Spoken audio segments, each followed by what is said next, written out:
بسم اللہ الرحمن الرحیم. میں اس وقت موجود ہوں عباس جنرل اسٹور والی گلی میں، گلبرگ بلاک نمبر 12 ہے.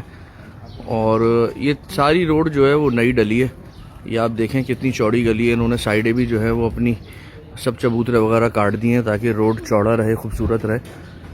اور دیکھیں آپ کو پتہ ہے کہ بقرہ عید کا ٹائم ہے، جانور لوگوں کے آ رہے ہیں. اور دیکھیں انہوں نے کتنا زبردست کام کیا ہے. ایک ذمہ دار شہری ہونے کا ثبوت دیا ہے کہ انہوں نے روڈ کھودا نہیں ہے، بلکہ اس طریقے کا ڈرم لیا، اس کے اندر بانس ڈالا، اس کے اندر سیمنٹ ڈال کے اس کو پیک کر دیا. یہ بھی کافی مضبوط کام ہے.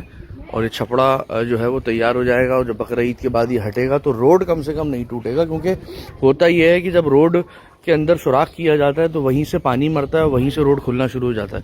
تو میں سمجھتا ہوں کہ یہ ایک بہترین قدم ہے اور یہ ہمیں سیکھنا چاہیے اس سے. اس ویڈیو کو لازمی شیئر کریں، اس پیغام کو لازمی شیئر کریں. شکریہ. روڈ کس قدر چوڑی ہے کہ یہاں سے 2 گاڑیاں کھڑی ہیں، اس کے باوجود یہاں سے 2 گاڑیاں مزید گزر سکتی ہیں.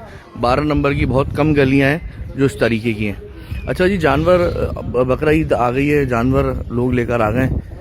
تو یہ آپ دیکھیں کہ یہ شہریوں نے کتنا زبردست کام کیا ہے کہ یہاں پہ گڈھا نہیں کیا اس نئے روڈ پہ، بلکہ کنستر کے اندر سیمنٹ بھر کے اس کو بانس سے لگا کے کر دیا.